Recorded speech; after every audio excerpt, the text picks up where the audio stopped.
Bonsoir, bonsoir les amis, bonsoir bien-aimés frères et sœurs, vous tous qui aimez le Seigneur. Bienvenue dans votre émission Il est écrit.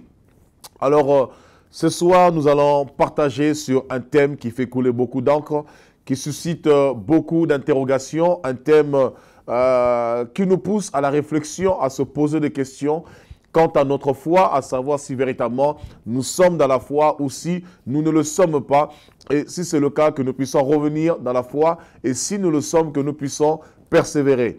Merci de me recevoir chez vous. Merci d'être fidèle à cette émission. Il est écrit, vous tous qui aimez cette émission, il est écrit, qui vous amène dans les profondeurs de la parole de Dieu.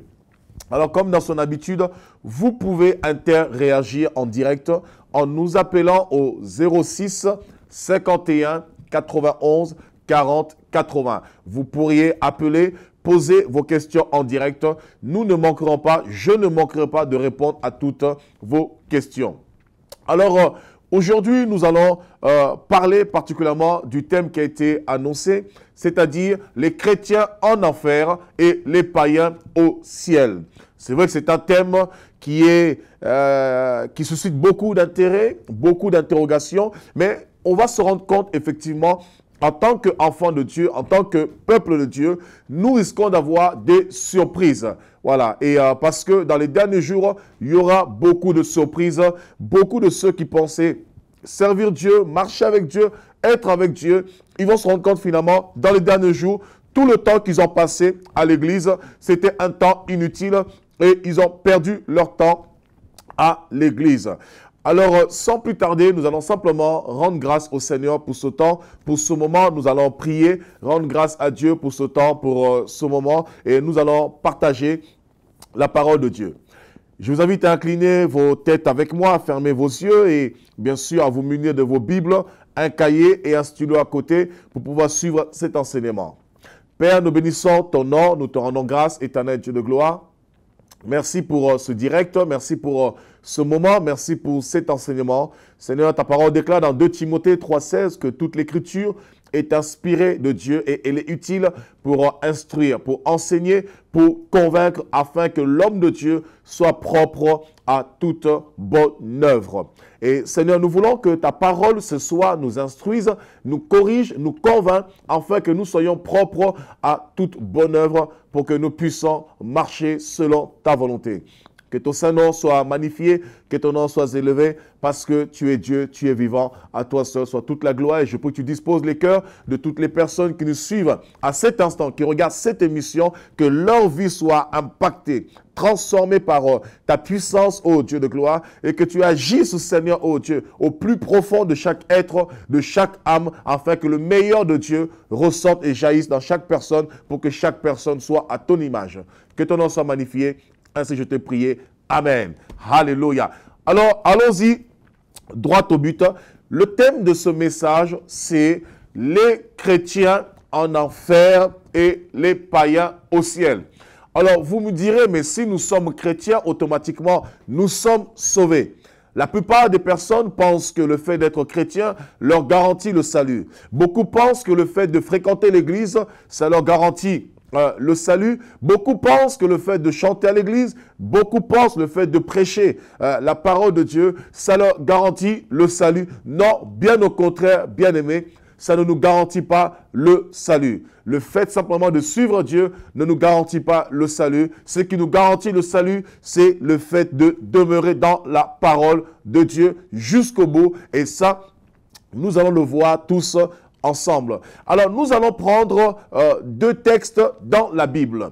Le premier texte se trouve dans Matthieu chapitre 21. Alors, je vous invite à prendre vos Bibles chez vous, à suivre cet enseignement en direct. Alors, je précise, tout au long de cet enseignement, n'hésitez pas, la permanence est ouverte, téléphonique. Vous pouvez nous contacter en direct au 06 51 91 40 80. 06 51 91 40 80. Et nous ne manquerons pas de répondre à toutes vos questions. Alors, prenez vos Bibles. Nous sommes dans une série d'enseignements sur la thématique du salut. est-ce que nous sommes véritablement sauvés? Vous savez, lorsque nous marchons avec le Seigneur, nous avons l'impression, entre guillemets, que tout est acquis. Parce que j'ai accepté Jésus dans ma vie. Un jour, j'ai confessé le Seigneur Jésus. Selon Romains chapitre 10, au verset 9 à 10, si tu confesses le Seigneur Jésus et si tu crois dans ton cœur que Dieu l'a ressuscité d'entre les morts, c'est alors que tu seras sauvé. Et beaucoup de personnes, malheureusement, ignorantes, mal affermies, ou aussi qu'on a mal enseigné tout simplement la parole de Dieu, à qui on a fait croire le jour où on a accepté Jésus-Christ comme Seigneur et Sauveur. Certes, c'est vrai, on accède au salut, on accède à la porte de l'éternité par le salut qui est le premier niveau, le premier pas dans le royaume des cieux, dans le royaume de Dieu. Pour accéder dans le royaume de Dieu, le premier niveau, le premier pas, c'est le salut. Et le salut se manifeste à travers la foi. Et s'il n'y a pas cela, il est impossible d'avoir la vie éternelle, il est impossible d'accéder au royaume des cieux, au royaume de Dieu. Alors nous sommes en train de développer une série d'enseignements sur le salut, à savoir, est-ce que nous sommes véritablement sauvés? Sommes-nous sauvés? Alors, on va se rendre compte ce soir que malheureusement, les chrétiens iront en enfer et beaucoup de païens seront sauvés. Alors, nous sommes dans Matthieu chapitre 21. Alors, Matthieu chapitre 21, prenez vos Bibles. Matthieu, c'est le premier livre du Nouveau Testament. Voilà, il y a l'Ancien Testament, il y a le Nouveau Testament. Ça, c'est aussi un enseignement que nous verrons plus tard, puisque d'autres sont en train de décrire en disant que l'Ancien Testament n'existe pas parce qu'il faut constater la mort du testataire. Et nous savons que Moïse est déjà mort. Et alors, nous sommes dans Matthieu chapitre 21. Alors, prenez vos Bibles avec moi. Nous sommes dans Matthieu chapitre 21 au verset 28. Voilà. Alors, s'il y a ceux qui nous suivent sur la page Facebook OETV, donc n'hésitez pas à nous écrire, à poser vos questions en direct et cela me sera transmis et par conséquent, je ne manquerai pas de répondre à vos questions. Voilà, l'équipe média est là. Ils vont relever vos questions sur papier. Ils me la porteront directement sur ce plateau. Toutes les questions qu'il y aura sur le direct de la page Facebook. Et je ne manquerai pas de répondre à toutes vos questions en direct. Voilà, donc alors nous sommes dans Matthieu chapitre 21 au verset 28. Alors écoutez bien la parole du Seigneur. Que vous ensemble, un homme avait 2 fils. Et s'adressant au premier, il dit, « Mon enfant, va travailler aujourd'hui dans ma vigne. » Il répondit, « Je ne veux pas. » Voilà. On dit, un homme avait 2 fils. Il dit au premier, « Mon enfant va travailler aujourd'hui dans ma vigne. » Il répondit, « Je ne veux pas. » Ensuite, il se repentit et il alla. S'adressant à l'autre, il dit la même chose. Et ce fils répondit, « Je veux bien, Seigneur, » et il n'alla pas. Lequel de deux a fait la volonté du Père? Ils répondirent, « Le premier. » Et Jésus leur dit, « Je vous le dis en vérité, les publicains et les prostituées, écoutez bien, Jésus dit, ce n'est pas moi qui parle, ce n'est pas l'apôtre Steve Kuna qui parle. Ici, ce n'est pas une parole d'interprétation d'un pasteur, d'un prophète, d'un docteur, d'un évangéliste ou d'une personne quelconque. Ici, ce sont bien les paroles de Jésus-Christ. C'est le Maître qui parle et il nous apporte une parole clé. Il nous apporte une illumination par rapport à notre marche. Et il donne l'exemple de 2 fils. Et nous allons voir cela dans la Bible. Alors, il dit... alors nous sommes au verset 31. Alors lequel de deux a fait la volonté du Père? Ils répondirent, le premier. Et Jésus leur dit, je vous le dis en vérité, les publicains et les prostituées vous dévanceront dans le royaume de Dieu. Car Jean est venu à vous dans la voie de la justice et vous n'avez pas cru. Mais les publicains et les prostituées ont cru en lui. Et vous qui avez vu cela, vous ne vous êtes pas ensuite repentis pour croire en lui. Alors, écoutez bien ici. Jésus ici, il donne une parabole. Il pose la question aux apôtres et il va donner cette parabole, illustrer la parabole par rapport à 2 fils. Ces 2 fils symbolisent 2 générations. Les 2 fils symbolisent 2 peuples. Mais avant d'étayer d'expliquer ce passage, j'aimerais que nous puissions lire un autre passage dans la Bible. Nous sommes dans le livre de Romains. Alors, une fois que vous avez pris les évangiles de Matthieu, vous avez les 4 évangiles qui s'arrêtent à Jean. Ensuite, vous avez Actes, le livre des Actes des Apôtres, pour tous ceux qui nous suivent, ou éventuellement qui ont du mal à se repérer. Et ensuite, nous tombons sur le livre de Romains. L'épître que Paul adressait aux Romains de Rome qui vivaient en Italie. Alors, nous sommes dans Romains chapitre 2. Alors, mes amis, j'aimerais vraiment que vous soyez attentifs. J'aimerais que vous écoutez l'enseignement, vous soyez attentifs et n'hésitez pas. Appelez, appelez, le standard doit exploser ce soir. Appelez, posez vos questions via la page Facebook, posez vos questions en direct. Nous ne manquerons pas de vous répondre ou bien je le précise au 06 51 91 40 80. Alors nous sommes dans Romains chapitre 2 à partir du verset 12. Alors il nous dit quelque chose. Tous ceux qui ont péché sans la loi périront aussi sans la loi. Écoutez-moi très bien. Tous ceux qui ont péché sans la loi, on va prendre le verset 11 pour mieux comprendre le contexte. Nous sommes au verset 11. Car devant Dieu, il n'y a point de favoritisme. Tous ceux qui ont péché sans la loi périront aussi sans la loi.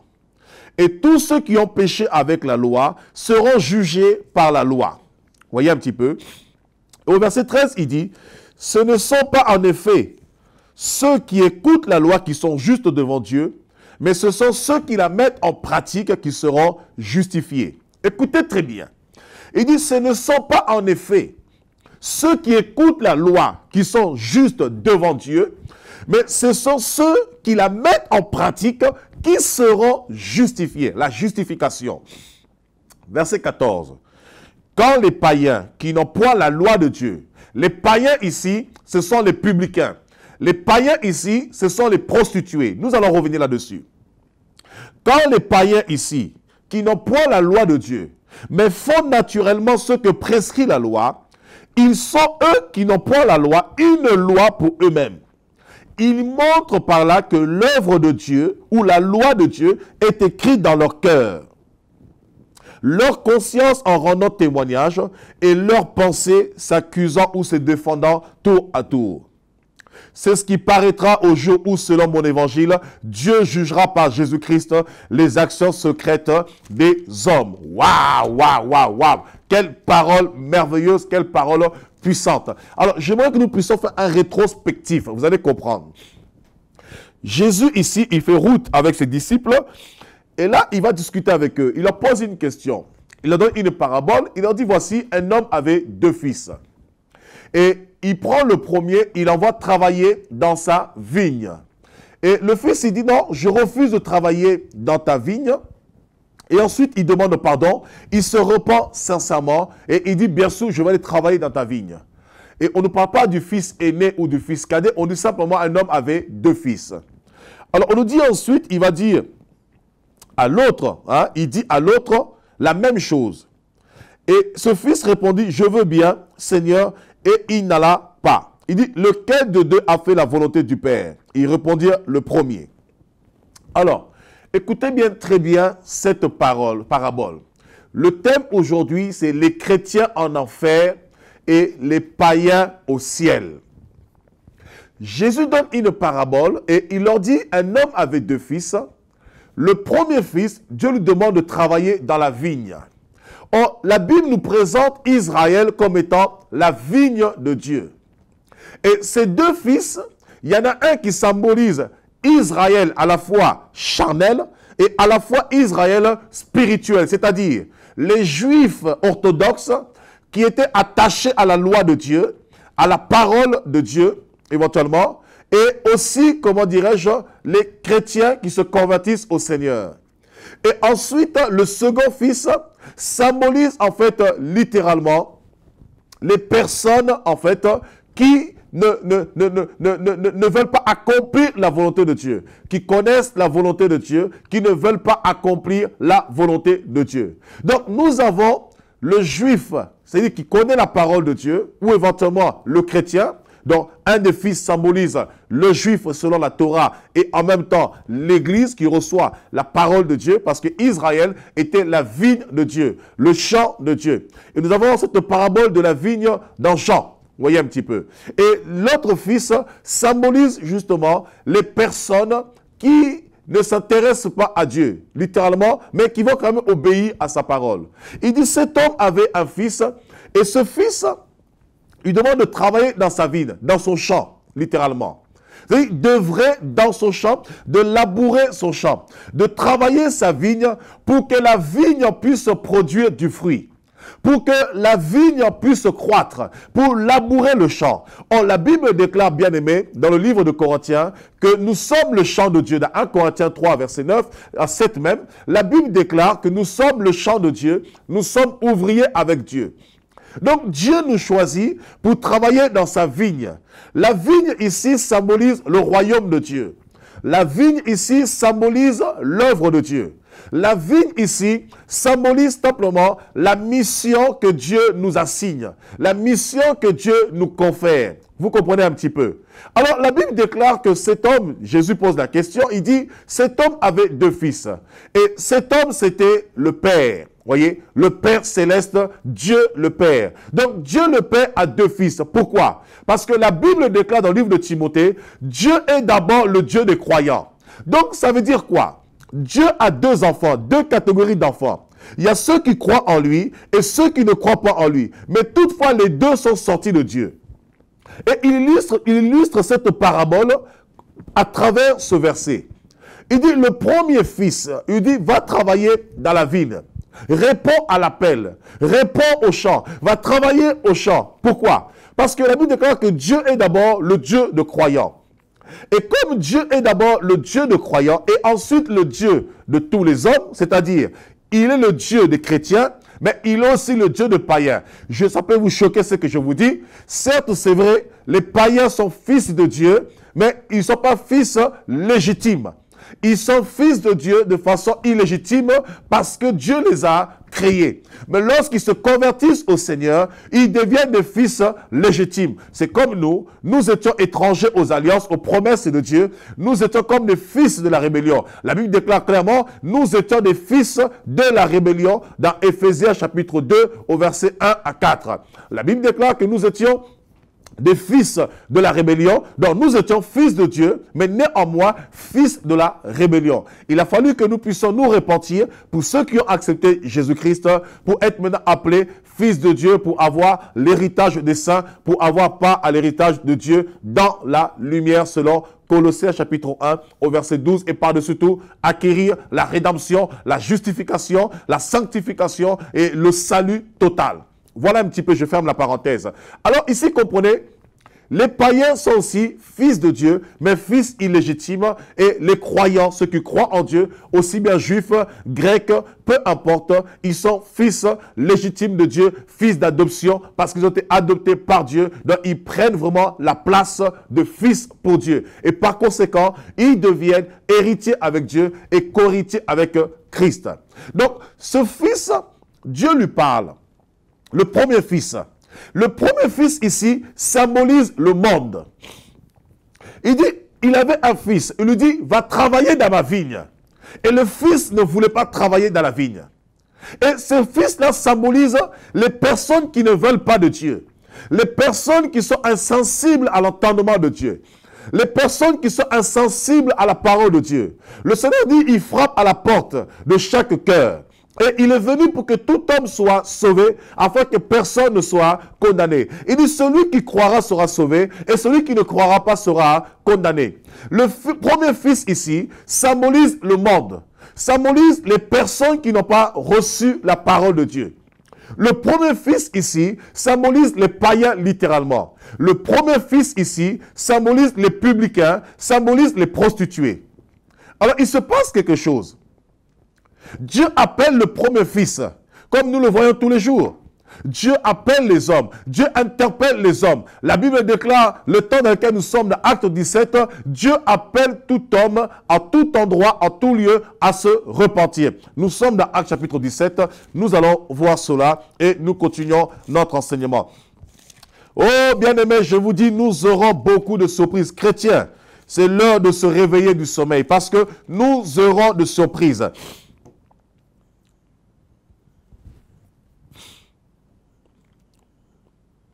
Ok, nous sommes dans Actes 17:30. La Bible déclare, Dieu, sans tenir compte des temps d'ignorance. Voyez un petit peu. Dieu, sans tenir compte des temps d'ignorance, annonce maintenant à tous les hommes, en tout lieu, qu'ils ont à se repentir. Ça veut dire quoi? Ils ont maintenant à se détourner de leur mauvaise voie, à se détourner de leur méchanceté, à se détourner de leur insensibilité, à se détourner de leur rébellion, à se détourner de leur méchanceté, afin que Dieu les guérisse, que Dieu les sauve. Et le premier fils symbolise littéralement toutes les personnes qui sont incrédules, toutes les personnes qui mènent une mauvaise vie. Ça symbolise les prostituées. Ça symbolise les voleurs, ça symbolise les incrédules, ça symbolise les personnes insensibles à Dieu. Vous allez voir que lorsque vous parlez de Dieu aux personnes, les gens ne veulent pas écouter. Vous parlez de Dieu, ils vous rejettent, ils vous condamnent, ils vous méprisent, ils se moquent de vous. Ils ne veulent pas du tout entendre parler de Jésus-Christ. Ils ne veulent pas entendre parler de Dieu. Et des fois, vous êtes offusqués, vous dites, mais c'est pas possible. Mais comment cet homme, je veux son bonheur, Dieu veut son bonheur, mais cet homme ne veut pas accepter Jésus-Christ. Pourquoi? Parce que Dieu l'appelle à travailler dans sa vigne. Dieu l'appelle à prendre part à son œuvre. Dieu l'appelle à prendre part au royaume de Dieu parce que Dieu a destiné les hommes non à la perdition, mais Dieu a destiné les hommes au salut. Voyez, la Bible déclare que Dieu a créé l'homme droit, mais les hommes ont cherché beaucoup de détours. Les hommes ont voulu chercher à contourner. Les hommes ont voulu chercher à se détourner de Dieu par leur raisonnement, par leur intelligence, par leur propre vie, parce qu'ils veulent gérer leur propre vie selon eux. Et malheureusement, ils s'enlisent dans le mal. Ils s'enlisent dans le péché. Et Dieu s'adresse à cet enfant. Il dit à cet enfant, viens travailler dans la vigne. Et cet enfant refuse catégoriquement. Il dit, non, je ne veux pas travailler dans ta ville. Non, je refuse l'évangile. Non, je ne veux pas entendre. Son cœur était tellement incrédule. Son cœur était tellement insensible qu'il ne voulait pas entendre parler de Dieu. Il a désobéi totalement et littéralement. Il ne voulait pas entendre les oracles de Dieu. Mais la Bible dit quelque chose. Il va rentrer en lui-même. Il va revenir en lui-même. Pourquoi? Parce qu'il y avait un temps que Dieu avait fixé. Et lorsque ce jeune homme est arrivé dans ce temps, il va se repentir.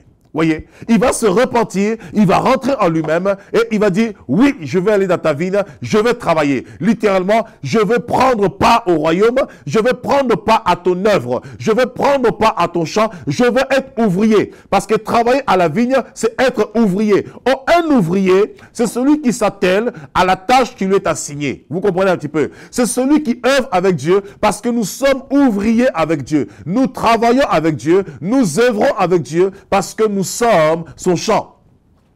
Alors ce jeune homme va accepter. Lorsqu'il va accepter, là c'était la première catégorie. Voilà.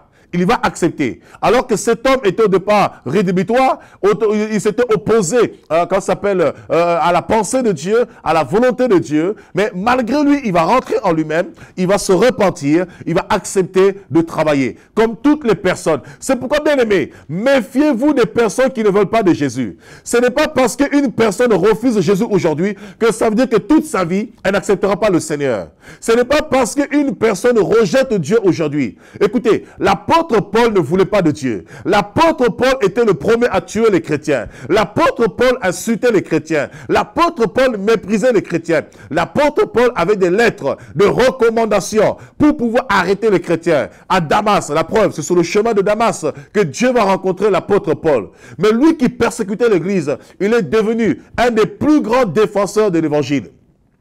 Il est devenu un des plus grands défenseurs de l'évangile de la parole de Dieu. C'est pourquoi, bien aimé, ne méprisez point les personnes qui vous semblent insignifiantes. Ne méprisez point les personnes qui vous sentent réfractaires par rapport aux choses de Dieu. Les personnes qui s'opposent aux choses de Dieu. Parce que vous ne savez pas ce que sera son avenir. Toi qui parles de Dieu aujourd'hui, tu n'es pas sûr qu'à la fin tu seras sauvé. Et je vais t'assurer que si tu ne respectes pas les commandements de Dieu, tu finiras en enfer et cette personne finira au ciel. Nous allons le voir dans la parole de Dieu. Alléluia. Je vous dis, bien-aimés, ouvrez grandement vos oreilles. L'heure est grave. Nous sommes dans les derniers jours. Nous sommes dans les derniers temps. Vous devez vous préparer. Parce que les temps dans lesquels nous sommes sont difficiles. Jésus a dit, lorsque le Fils de l'homme reviendra sur la terre, trouvera-t-il encore la foi? Parce que la parole n'a pas été donnée aux non-croyants. La parole a d'abord été adressée, a été donnée à ceux qui ont reçu la foi. À ceux qui croient en Dieu, parce que Dieu est d'abord le Dieu des croyants et ensuite il est le Dieu de tous les hommes. Et j'aimerais que vous puissiez comprendre cela, bien-aimé. J'aimerais que vous puissiez saisir la pensée de Dieu, la vision de Dieu. C'est pourquoi ne méprise pas tes parents aujourd'hui qui refusent Dieu. Ne te moque pas d'eux, parce que tu ne sais pas. Jésus a dit, les beaucoup des premiers. Ah, vous connaissez la suite. Ne méprise pas celui qui est à côté de toi. Ne méprise pas le musulman. Ne méprise pas le bouddhisme. Le bouddhiste. Ne méprise pas le shintoïsme. Ne méprise pas celui qui se considère comme étant athée. Mais il viendra un temps où Dieu va l'éclairer. Dieu va illuminer son esprit et cette personne sera amenée à la repentance. Et quand elle sera amenée à la repentance, elle va accéder au salut. Rappelez-vous que le premier homme à rentrer au ciel, je parle bien du ciel, le premier homme à rentrer au ciel, ce n'était pas un des prophètes. Même le prophète Élie n'est jamais monté au ciel.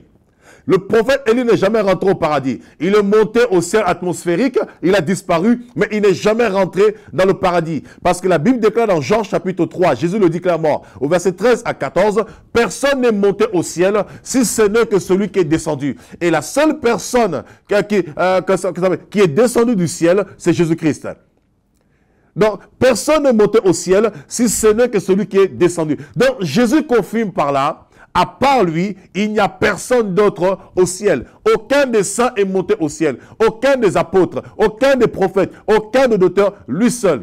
Mais rappelez-vous à la croix, le premier homme à rentrer au ciel, Jésus a dit, aujourd'hui même, c'est-à-dire à l'instant où tu meurs, aujourd'hui même, tu vas avec moi au ciel. Aujourd'hui même, c'est-à-dire quand il est mort cet homme, Jésus l'a ouvert directement la porte des cieux, il est monté au ciel. Mais il est parti maintenant dans les régions inférieures pour récupérer ceux qui étaient captifs, les Abraham, tous ces gens, les Moïse. Mais par contre, cet homme, le malfaiteur à la croix, il n'était pas captif. Parce qu'à l'instant, Jésus a dit, ton sang est réglé, tu es libéré. C'était un voleur.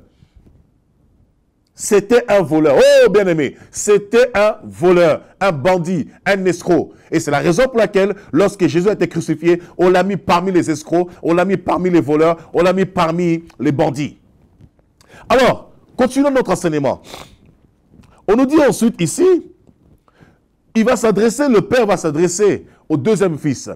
Le premier fils va se repentir, il va accepter de travailler à la vigne. Il va prendre part à la vigne. Il va prendre part au champ de Dieu. Beaucoup de gens vont à l'église. Beaucoup de gens fréquentent l'église. Mais est-ce que tu prends part à l'œuvre de Dieu? L'œuvre de Dieu, c'est quoi d'abord? Ce n'est pas d'abord tes activités à l'église. L'œuvre de Dieu, c'est d'abord mourir par rapport à toi-même et laisser la vie de Dieu agir en toi. L'œuvre de Dieu, c'est mourir par rapport à toi-même, laisser Dieu se manifester dans ta vie. L'œuvre de Dieu, c'est mourir par rapport à toi-même, laisser Dieu prendre le contrôle, laisser Dieu agir, laisser Dieu se manifester, laisser Dieu libérer sa puissance, laisser Dieu libérer sa gloire. C'est ça l'œuvre de Dieu dans ta vie. Alléluia. Le Dieu que nous servons, c'est un Dieu puissant. Le Dieu que nous servons, c'est un Dieu glorieux. Le Dieu que nous servons accomplit des prodiges. Le Dieu que nous servons accomplit des exploits. Oh bien aimé, je vous dis, écrivez, nous sommes là. Posez vos questions en direct, posez vos questions, écrivez, posez vos questions. On va m'apporter, la régie m'apportera les questions sur la table et je répondrai à toutes vos questions en direct. Posez vos questions, n'hésitez pas. Nous sommes dans l'enseignement et nous sommes là pour enseigner. Vous avez la possibilité d'appeler en direct, de poser les questions. Je répète, le téléphone c'est le 06 51 91 40 80. 06 51 91 40 80. Posez vos questions en direct, nous sommes là. Alors, on nous parle du deuxième fils. Il dit ensuite au deuxième fils, va travailler dans ma vigne. Le fils y répond, oui, je vais travailler dans ta vigne, mais bizarrement, il ne va pas accomplir la volonté du Père. Alors Jésus pose la question aux apôtres. À travers l'illustration que je vous ai apporté, la parabole, qui a accompli la volonté de Dieu? Qui a accompli la mission de Dieu? Et les apôtres répondront, le premier, non pas parce que c'était l'aîné, pas du tout. Et non pas parce que l'autre c'était le cadet. C'était simplement deux fils qui étaient illustrés, ceux qui font la volonté de Dieu et ceux qui ne font pas la volonté de Dieu. Ceux qui acceptent véritablement Dieu et ceux qui sont hypocrites. Nous allons voir cela.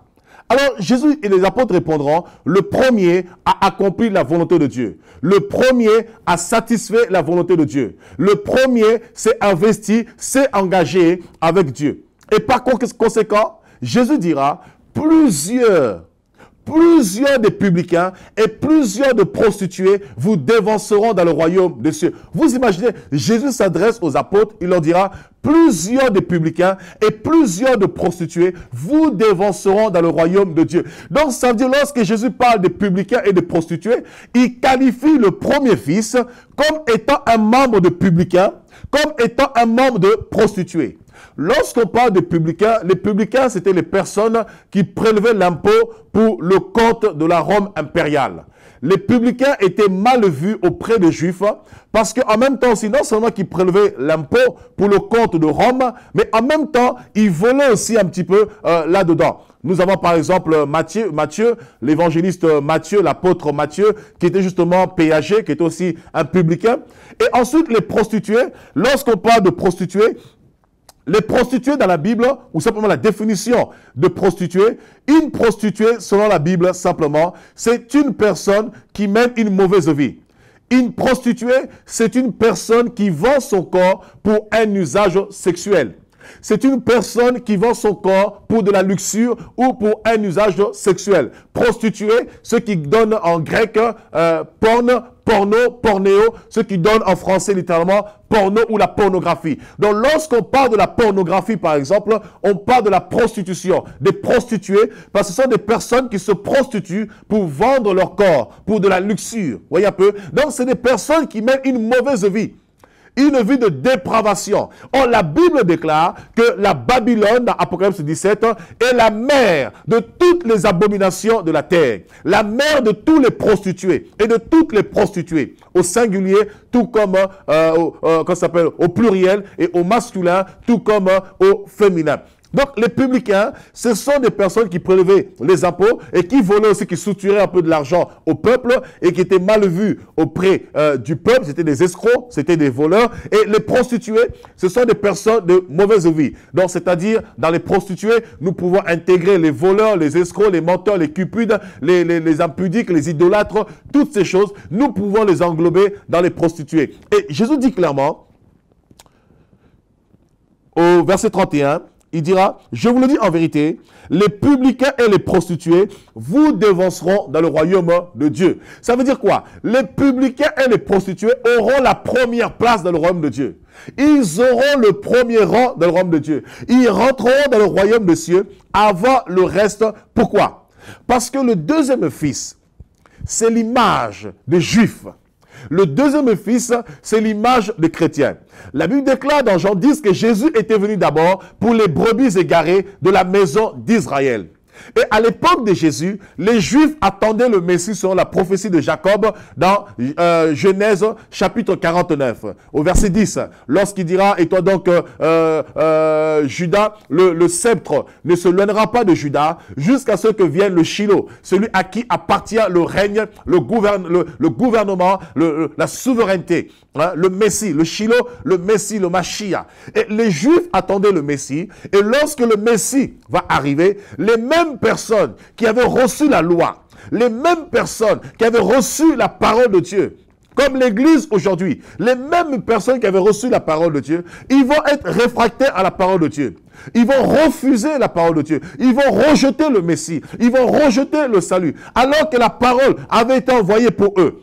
Alors que la parole avait été donnée pour eux. Ceux eux qui n'avaient pas aux alliances de Dieu. Ceux eux qui n'avaient pas à l'héritage des saints. Ceux eux qui avaient droit de cité en Israël. Donc automatiquement, ça leur donnait part, ou du moins le pouvoir d'être enfant de Dieu en tant que fils légitime et automatiquement d'acquérir le salut. Mais malheureusement, lorsque Jésus va arriver, les Juifs, les mêmes, vont le rejeter. La Bible dira même que beaucoup de Juifs n'osaient pas se déclarer publiquement pour Jésus-Christ par peur des autres Juifs. Et même les pharisiens, et même les chefs de synagogue, parce qu'ils avaient peur de ce que les autres Juifs diraient. Alors qu'ils avaient reçu la parole de Dieu, mais ils ne voulaient pas obéir à la parole de Dieu. Et ça, c'est l'image des chrétiens. Et voilà pourquoi Jésus dit, beaucoup de chrétiens iront en enfer. Les chrétiens en enfer, mais les païens seront sauvés. Les prostituées dévanceront les chrétiens. Les prostituées dévanceront ceux qui ont reçu la parole de Dieu. Les prostituées dévanceront ceux qui sont donnés au Seigneur, ceux qui fréquentent les églises, ceux qui vont prier matin, midi, soir. Parce que ce que Dieu veut, ce n'est pas le fait que tu ailles prier matin, midi, soir. Ce que Dieu veut, ce n'est pas le fait de fréquenter l'église matin, midi, soir. Que ce soit à la maison, que ce soit à l'église, dans la communion fraternelle. Non, ce que Dieu veut, ce n'est pas tes activités, mais ce que Dieu veut, c'est que ton cœur se donne totalement. Ce que Dieu veut, c'est que ton cœur se donne réellement. Ce que Dieu veut, c'est que ta conversion soit réelle, que ton cœur se convertisse véritablement. C'est alors que tu pourras accéder au salut. C'est alors que tu pourras vivre la puissance de Dieu. C'est alors que tu pourras vivre la main de Dieu. C'est alors que les portes de cieux te seront complètement ouvertes. Sans cela, mon ami, tu iras en enfer. Oh, mes amis, Dieu ne veut pas que l'homme aille en enfer. Non, il n'est pas venu pour condamner les âmes des hommes, mais il est venu pour sauver les hommes. Mais la seule personne qui condamne l'homme, c'est toi-même. La seule personne qui puisse te condamner, c'est toi-même. Parce que Dieu ne veut pas simplement que tu puisses dire, oui, Seigneur, me voici. Cet homme a dit, oui, Seigneur, j'irai à la vigne. Je vais travailler ta vigne. Rappelez-vous dans Matthieu 25. Dans Matthieu 25, on nous parle d'une parabole. On va revenir sur Romains chapitre 2. Mais avant de revenir à Romains chapitre 2, tournons juste la page un petit peu, deux ou trois pages devant nous. On nous parle dans Matthieu chapitre 25, à partir du verset 14. On nous parle d'un homme qui avait, qui a donné des talents à ses ouvriers. À l'un, il a donné un talent. À l'autre, il a donné, 2 talents. Et à un autre, il a donné 5 talents. Et il va leur dire d'aller faire valoir ce talent, c'est-à-dire d'aller travailler, d'aller œuvrer pour la moisson, d'aller œuvrer pour son œuvre, d'aller prendre part à sa vigne, de fructifier ses talents. Et la Bible nous dit que celui qui avait un seul talent, il a caché ce talent-là. Pourtant, il a pris le talent. Et le maître a donné l'ordre. Il dit, allez fructifier ce talent. Allez faire valoir ce talent. Mais cet homme va prendre ce talent, il va le cacher sous terre. Lorsqu'il va cacher le talent sous terre, le maître va revenir. Il va dire, mauvais serviteur, infidèle serviteur, tu n'es pas digne. Ta place est dans un lieu où il y a des grincements dedans. Est-ce qu'on va dire que Dieu n'aimait pas cet homme-là? Est-ce que Dieu n'avait pas d'amour pour cet homme-là? Est-ce que Dieu n'avait pas de compassion pour cet homme? Il avait la compassion, il avait l'amour, il lui a donné la possibilité, il lui a donné le privilège de pouvoir avancer, de pouvoir être agréable et de pouvoir être utile à son œuvre. Mais Dieu a estimé que la personne n'était pas utile. Pourquoi? Parce qu'il a accepté le talent, mais il n'a pas voulu faire valoir le talent. Dieu ne t'a pas seulement sauvé, simplement pour que tu sois sauvé, que tu restes chez toi. Non, Dieu t'a sauvé pour un but, pour que tu atteignes le standard parfait de Christ. Et si ta vie n'atteint pas le standard parfait de Christ, mon ami, tu ne seras pas sauvé. Oh, je veux que vous m'entendez clairement. Tu ne seras pas sauvé. Ça veut dire que tu aurais été inutile sur la terre. Les dons de Dieu, la grâce de Dieu auraient été vaines dans ta vie. Nous verrons lundi prochain, est-ce que nous sommes sauvés par la grâce ou nous sommes sauvés par les dons ou par les activités ou par les œuvres. Lundi prochain, nous verrons notre enseignement. Sommes-nous sauvés par la foi ou sommes-nous sauvés par les œuvres? Et vous allez vous rendre compte que nous allons continuer cette série et Dieu va nous ouvrir l'intelligence. Alors ici, cet homme a dit, oui, je vais à la vigne, mais il va refuser de façon délibérée de travailler à la vigne. Et ça, c'est l'image de toutes les personnes qui reçoivent la parole de Dieu. On accepte la parole de Dieu. On dit, Seigneur, me voici, je vais te servir. Seigneur, je vais te suivre. C'est l'image des chrétiens qui vont prier matin, midi, soir. C'est l'image des chrétiens qui donnent leur dîme, bien qu'elle n'est pas biblique. La dîme n'existe plus. Elle a été abolie comme la plupart des lois dans la Bible. Le genre de personnes qui donnent leurs offrandes, qui sont à côté des pasteurs, qui chantent, qui prêchent la parole de Dieu, qui servent, qui sont au protocole. Mais Dieu dit clairement que ces personnes iront en enfer. À la place de ces personnes, les prostituées et les publicains dévanceront ces personnes dans le royaume de cieux. Ils rentreront dans le royaume avant ces personnes. Oh, bien-aimés, c'est terrible. C'est terrible. Notre salut n'est pas acquis. Nous sommes sauvés en espérance. Et le salut devient définitif, l'éternité pour nous, lorsque seulement et si seulement nous demeurons dans la parole de Dieu. Allons maintenant dans Romains chapitre 2 et nous allons maintenant rentrer en profondeur là-dessus. Romains chapitre 2, retournons sur notre passage de Romains chapitre 2. Alors regardez ce qu'il dit ici. Romains chapitre 2. Tous ceux qui ont péché sans loi, périront sans la loi. Paul dit ici, tous ceux qui ont péché sans la loi périront sans loi. Il y en a qui me diront, oui, mais attends, mais ce n'est pas possible. Si les chrétiens vont en enfer, ce n'est pas ce que la Bible déclare. Mais la Bible dit ici, tous ceux qui ont péché sans la loi périront sans la loi. Et tous ceux qui ont péché avec la loi périront avec la loi. Ça veut dire quoi? Les païens qui ne connaissent pas Dieu, les prostituées qui ne connaissent pas Dieu, toutes ces personnes qui ne connaissent pas Dieu, même s'ils meurent sans la parole de Dieu, Dieu va les juger sans la parole. Dieu va les juger par rapport à leur vie, la manière dont ils se sont conduits. Et il dit ceux qui sont morts avec la parole, la loi, la parole de Dieu, comme tous les chrétiens, comme nous tous qui sommes connectés ce soir. Nous qui recevons la parole, nous qui disons Jésus je t'aime, Jésus tu es mon Dieu. Nous qui évangélisons dans les métros, dans les trains, qui prêchons la parole, qui faisons des séminaires, des conférences, qui allons de programme sur programme. Nous serons jugés avec la loi. Mais ce qui est fort, ce n'est pas tellement ça. C'est la suite, ce qui vient. Il dit, ce ne sont pas en effet ceux qui écoutent la loi qui sont justes devant Dieu, mais ce sont ceux qui la mettent en pratique, qui seront justifiés. Donc, Paul apporte un cran de plus. Il dit, ce n'est pas ceux qui écoutent la loi qui sont justes devant Dieu, mais c'est ceux qui la mettent en pratique. Donc, littéralement, le juif, le croyant, le chrétien, ce n'est pas celui qui écoute la parole de Dieu qui est juste, ou littéralement, qui est justifié. Mais c'est celui qui la met en pratique. Donc, ça veut dire que tu peux confesser la parole de Dieu. Tu peux confesser Jésus dans ta vie sans être justifié. Tu confesses Jésus simplement de façon mécanique, de façon religieuse, parce que tu fréquentes l'église, parce que tu chantes, parce que tu es habitué à aller, parce que tu entends la parole de Dieu, mais sans véritablement être converti. Écoutez, je parlais avec une personne il y a quelques jours de cela. Je parlais avec une personne et la personne me citait des versets bibliques. Il me dit, non, j'avais une Bible chez moi, je lisais beaucoup la Bible et la personne citait des versets bibliques à foison, à foison. Il citait des versets bibliques et je lui dis, mais est-ce que tu veux accepter Jésus-Christ? Il dit, oui, je vais accepter Jésus-Christ. Parce que j'ai lu des versets bibliques, je connais même des versets bibliques parce que j'ai passé le clair de mon temps à lire, comme je ne vais pas spécialement à l'école, je n'ai pas de formation, je ne travaillais pas. Mais c'est vrai qu'il est inconcevable, incapable pour moi de mettre ce verset en pratique. Mais pourtant, je peux aussi chanter des louanges, je peux venir, les gens peuvent croire véritablement que je suis aussi converti, mais véritablement, je ne peux pas vivre la parole de Dieu parce que ma vie n'est pas conforme à Dieu. Et Paul dit ici, le juif ou le croyant, ce n'est pas celui qui écoute la parole de Dieu, mais c'est celui qui la met en pratique.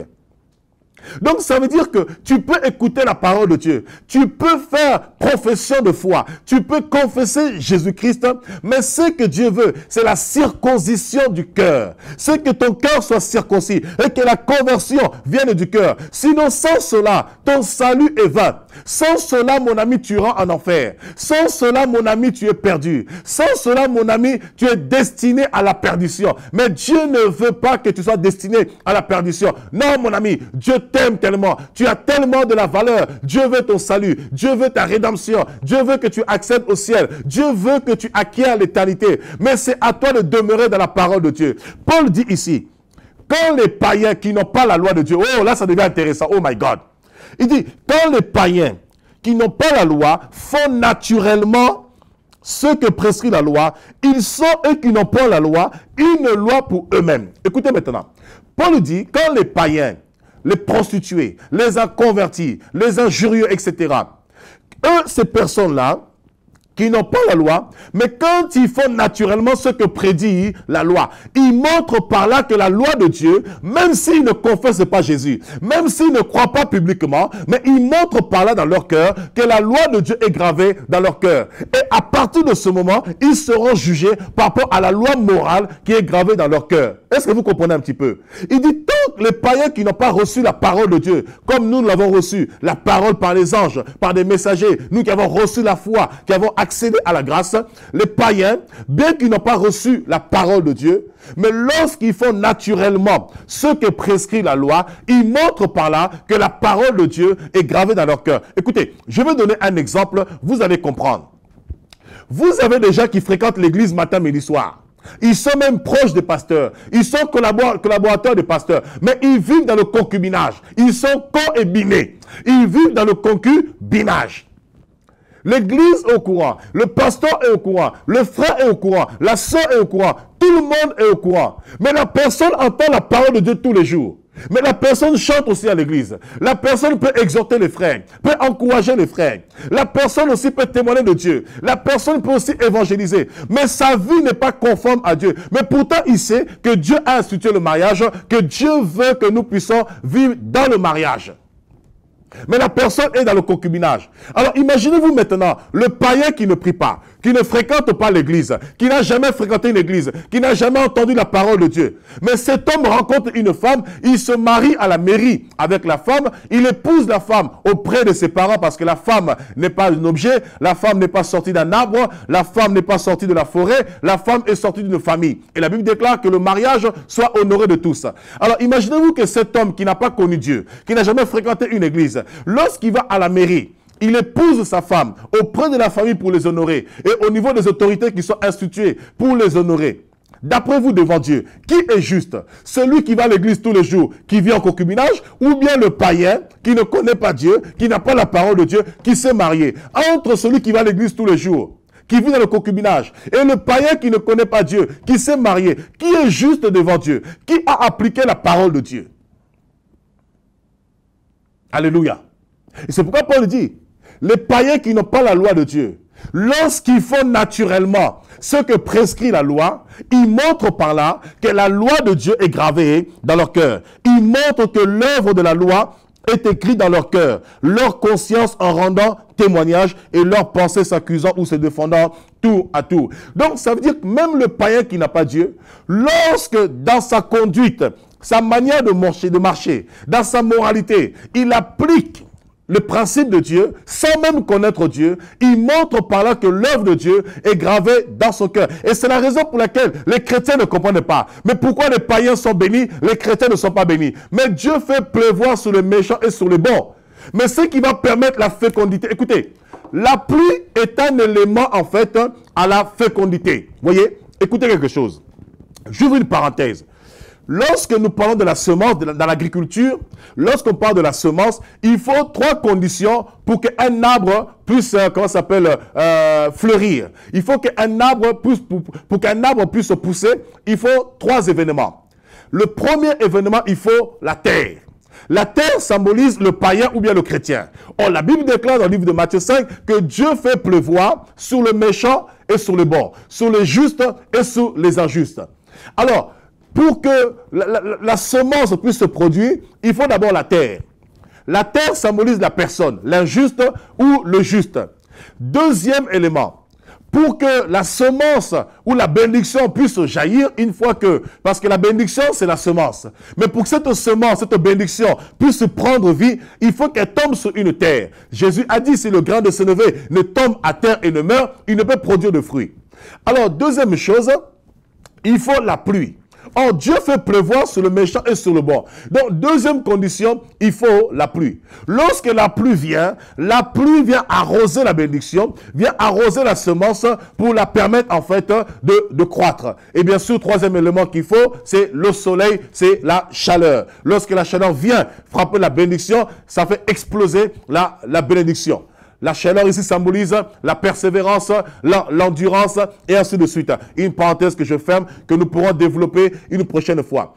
Donc, vous voyez un petit peu. Donc, lorsque le païen qui n'a pas Dieu, qui ne va pas dans l'église, mais il vit dans une moralité qui est conforme à la parole de Dieu, sans connaître la parole de Dieu, il montre par là que la loi de Dieu est gravée dans son cœur. Par conséquent, devant Dieu, il est juste. Donc, il est plus justifié et justifiable, contrairement à celui qui va à l'église matin, midi, soir. Et c'est pourquoi Jésus dira, beaucoup de publicains, beaucoup de gens de mauvaise vie rentreront au ciel avant vous. Parce que beaucoup de chrétiens vont à l'église, mais ils n'appliquent pas la parole de Dieu. Beaucoup de chrétiens vont à l'église, mais ils n'obéissent pas à la parole de Dieu. Ils ne se soumettent pas à la parole de Dieu. Écoutez, dans Matthieu chapitre 7, Jésus dit quelque chose. Il dit, voici à quoi ou à celui à qui ressemble celui qui entend mes paroles et les met en pratique. Il dit, il est semblable à un homme qui a bâti sa maison, mais il a bâti sa maison non sur le sable, mais il a bâti sa maison sur le roc. Or, c'est Jésus qui est le roc. Lorsque nous obéissons à la parole de Dieu, en fait, nous sommes en train d'investir dans une valeur sûre, une valeur qui ne sera jamais ébranlée. Une valeur inébranlable qui nous garantira l'éternité. Il dit, il est semblable à un homme qui a bâti sa maison sur le roc. Le vent est passé, la tempête est passée, la pluie est tombée, ça a battu dessus, mais rien. La maison est restée inébranlable. La maison est restée stable. Ta vie est seulement stable lorsque tu bâtis sur la parole de Dieu. La vie est stable lorsque tu obéis à la parole de Dieu. Dieu dira que l'obéissance vaut mieux que le sacrifice. Oh, c'est bien de faire des sacrifices, de se réveiller le matin, d'aller prier, de se réveiller le matin, d'aller dans une réunion de prière, de se réveiller le matin, d'aller dans une église. Mais si tu n'obéis pas au commandement de Dieu, si tu n'obéis pas à la parole de Dieu, mon ami, tu iras en enfer.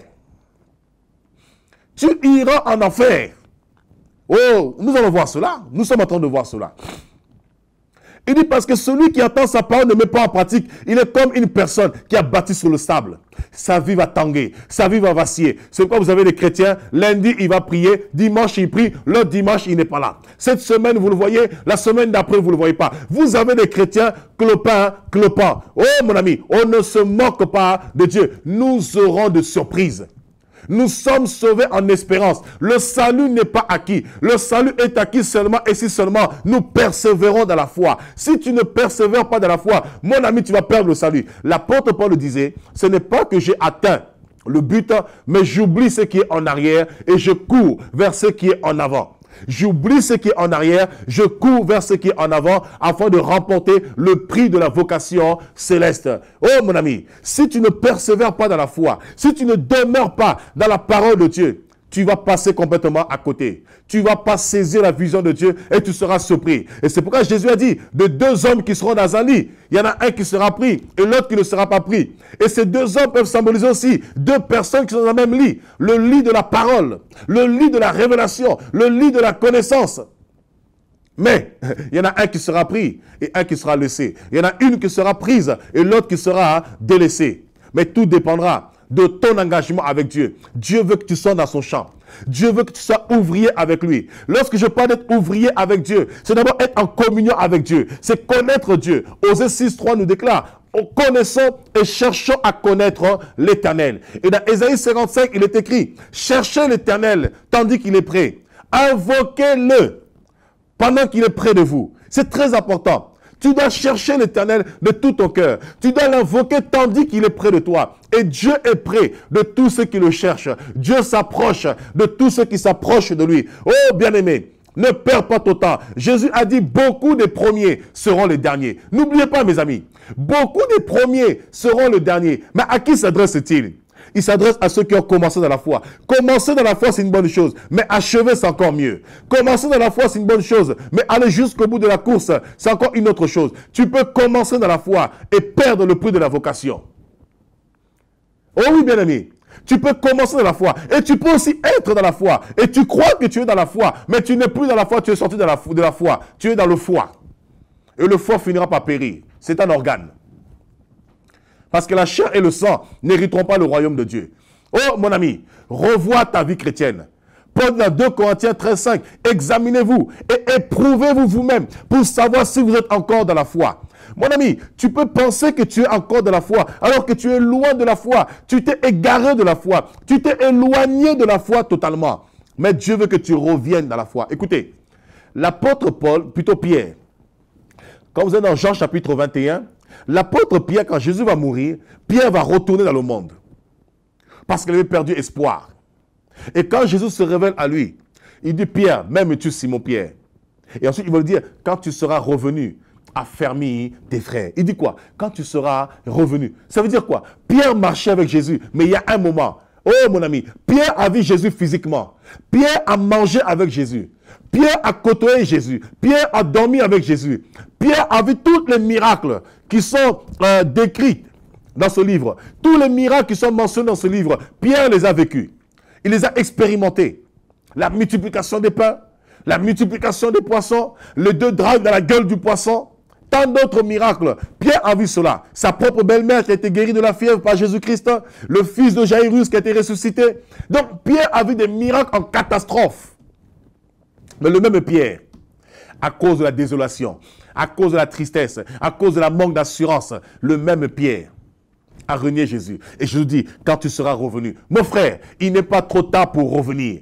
Il n'est pas trop tard pour revenir dans la foi. Si tu te rends compte, tu es sorti de la foi, tu peux y revenir. Le salut n'est pas acquis. Le jour où tu as accepté Jésus-Christ dans ta vie, oui, tu as accédé au salut. Le premier palier, le premier niveau pour atteindre l'éternité. Mais après, il faut persévérer dans la foi. Sans cela, tu ne pourras pas accéder dans l'éternité. Et beaucoup de chrétiens pensent, parce qu'on a accepté Jésus-Christ comme Seigneur et Sauveur, nous sommes sauvés. Tout est parfait, tout est beau, tout est rose, il n'y a plus de soucis, il n'y a plus de problèmes, tout est nickel, c'est fini, sauvé. C'est complètement faux. Si ta vie n'est pas conforme à la parole de Dieu, mon ami, tu vas rester. Mon ami, tu vas partir en enfer. Et Dieu ne veut pas que cela soit le cas. Je vous dis, beaucoup de chrétiens seront en enfer. Aussi vrai que ça puisse choquer. Regardez la parabole de Marc chapitre 4. Dans Marc chapitre 4, on nous parle de 4 terrains. On nous dit un semeur sorti pour semer, il va semer le long du chemin. Et un autre, il va semer parmi les terres pierreuses. Et l'autre qui va semer parmi les épines. Et l'autre qui va semer sur une bonne terre. Et parmi les 4 terres, il y a seulement une seule bonne terre sur 4. Donc vous imaginez, sur les 4 individus, les 4 terres qui reçoivent la parole de Dieu, une seule terre est bonne. Donc ça veut dire quoi? Sur 4 chrétiens, sur 4 individus qui se recommandent de Dieu, sur 4 personnes qui se disent être chrétiens, seulement une seule personne sera sauvée sur le 4. Un quart. Nous aurons des surprises. Ce jour-là, nous aurons des surprises. Nous allons lire encore 2 versets bibliques. Voilà, nous avons un appel en direct. Oui, allô, bonjour. Bonjour, c'est l'apôtre Steve. Oui, tout à fait, nous sommes en direct sur OETV. Posez votre question, nous vous écoutons. Oui. Bonne année, apôtre, c'est... Oui, allô?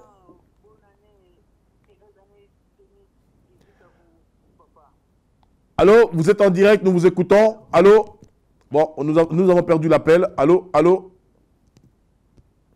Alors, appelez-nous au 06 51 91 40 80. Et voilà, nous allons répondre à toutes vos questions, à toutes vos attentes. Et sur la page Facebook, n'hésitez pas d'écrire. Nous répondons à toutes vos questions, à toutes vos attentes. Nous allons lire seulement 2 passages pour finir cet enseignement. Et nous allons laisser le standard ouvert à toutes les questions. Nous sommes dans le livre de Luc. Si nous pouvons prendre nos Bibles dans le livre de Luc, toutes les personnes qui nous suivent à cet instant, nous sommes dans l'évangile de Luc.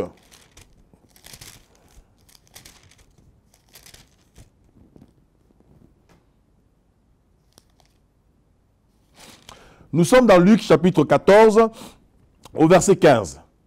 Un de ceux qui étaient à table, après avoir entendu ces paroles, dit à Jésus, « Heureux celui qui prendra son repas dans le royaume de Dieu. » Jésus lui répondit, « Un homme donna un grand repas et il invita beaucoup de gens. » Nous sommes dans Luc chapitre 14 au verset 15. Et là nous sommes au verset 16. Et Jésus lui répondit, « Un homme donna un grand repas et il invita beaucoup de gens. » À l'heure du repas, il envoya son serviteur dire aux conviés, « Venez car tout est déjà prêt. » Mais tous, unanimement, se mirent à s'excuser. Le premier lui dit, « J'ai acheté un champ et je suis obligé d'aller le voir, excuse-moi, je te prie. » Un autre dit, « J'ai acheté 5 paires de bœufs et je vais les essayer. Excuse-moi, je te prie. » Un autre dit, « Je viens de me marier et c'est pourquoi je ne puis y aller. » Le serviteur de retour rapporta ces choses à son maître. Alors le maître de la maison, irrité, dit à son serviteur, « Va promptement. » Écoutez-moi bien. Le maître de la maison, irrité, dit à son serviteur, « Va promptement dans les places et dans les rues de la ville et amène ici les pauvres, les estropiés, les aveugles et les boiteux. » Le serviteur dit, « Maître, ce que tu as ordonné a été fait et il y a encore de la place. » Et le maître dit au serviteur, « Va dans les chemins et les longs de haies. Et ceux que tu trouveras, contrains-les d'entrer, afin que ma maison soit remplie. Car je vous le dis, aucun de ces hommes qui avaient été invités ne goûtera de mon repas. » Oh, mes amis, vous avez été invités à prendre part au repas du Seigneur. Jésus a dit qu'il ne prendra plus le fruit de la vigne jusqu'à ce que cette œuvre, cet acte s'accomplirait dans le royaume de Dieu. Nous sommes invités à prendre part aux noces de l'agneau. Apocalypse 19:6 nous dit que les noces de l'agneau sont déjà prêtes. Le Seigneur a apprêté déjà les noces. La table est prête. L'Esprit et l'Église disent, viens. Jésus est prêt. Mais est-ce que tu es prêt à prendre part aux noces?